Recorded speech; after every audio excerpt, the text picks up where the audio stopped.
현대사회는 무한의 생존 경쟁의 사회입니다.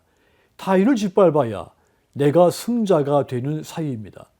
하지만 이런 사회는 하나님의 창조 질서의 사회가 아닙니다. 그러니까 이 시대는 하나님의 창조 질서가 무너진 시대인 것입니다.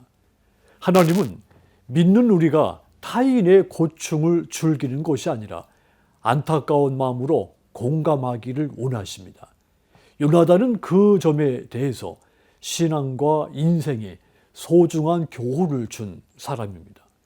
오늘 말씀 속에 이 요나단을 통해 타인의 고충에 공감하여 하나님을 기쁘시게 하는 여러분들이 되시기를 주님의 이름으로 축원합니다. 본문을 읽어드립니다. 사무엘상 19장 1절에서 4절까지입니다.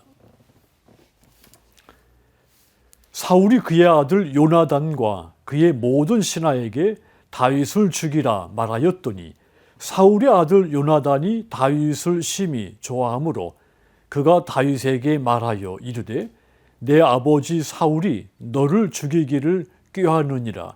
그러므로 이제 청하노니 아침에 조심하여 은밀한 곳에 숨어 있으라. 내가 나가서 네가 있는 들에서 내 아버지 곁에 서서 네 일을 내 아버지와 말하다가 무엇을 보면 네게 알려주리라 하고 요나단이 그의 아버지 사울에게 다윗을 칭찬하여 이르되 원하건대 왕은 신하 다윗에게 범죄하지 마옵소서. 그가 왕께 득죄하지 아니하였고 그가 왕께 행한 일은 심히 선함이니이다. 아멘. 요나단은 이 사울왕 다음으로 이스라엘의 왕위를 차지할 수 있는 왕세자, 즉 국본이었습니다. 그가 만약 왕위를 차지하는 데 집착했다면 다윗은 그에게 가장 위협적인 경쟁자였을 것입니다. 하지만 이 요나단은 다윗과 깊은 우정을 나누었던 사람이었습니다. 오히려 다윗을 위기의 순간마다 보호해 주었습니다. 요나단은 아버지 사울 왕의 분노가 다윗에게 어느 정도인지를 잘 알고 있었습니다. 사울 왕은 아들 이 요나단 앞에서 다윗을 죽이라고 공공연하게 명령하기까지 했습니다.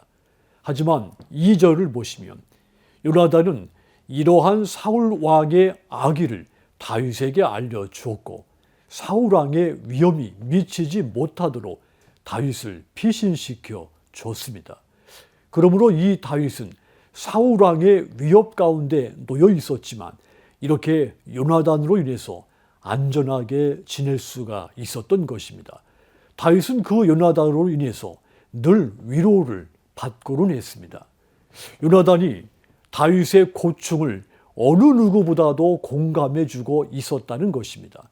요나단이 왕세자였지만 다윗을 경쟁자로 생각하지 않고 오히려 다윗이 겪는 고충에 공감하고 그를 도와주는 보호자가 되어 주었던 것입니다. 사람들이 위기를 극복하지 못하고 절망하는 이유 중에 하나, 자기의 고충에 공감해 주는 사람이 없기 때문입니다. 고난 중에 있는 사람들은 자신의 말을 잘 들어주는 것만 가지고도 도움이 된다고 호소를 합니다. 그래서 믿는 사람들은 어려움을 겪는 타인에게 관심을 가져주어야 됩니다.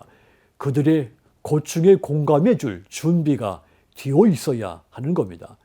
다른 사람들의 즐거움을 함께 즐거워하고 이웃의 아픔을 함께 아파하는 공감의 마음을 가져야 되는 것입니다.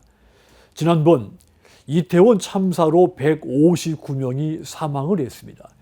비정한 사람들은 할로윈 축제에 가서 놀다가 죽었다면서 그들의 슬픔을 조롱하기도 했습니다.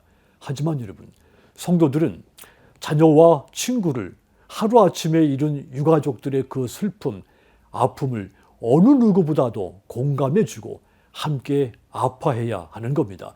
그렇게 행하는 것이 건강한 신앙인 것입니다. 요나단은 기원전의 사람이죠. 3000년 전의 고대인입니다. 그러나 왕세자인 이 요나단이 미천한 사람 다윗의 고충을 공감해주는 이 아름다운 성품은 시대를 초월해 있습니다. 그러므로 여러분, 무한 경쟁의 이 시대 속에서 요나단과 같이 타인의 고충에 공감하는 아름다운 믿음의 성품을 소유하시는 여러분들이 다 되시기를 주님의 이름으로 축원합니다.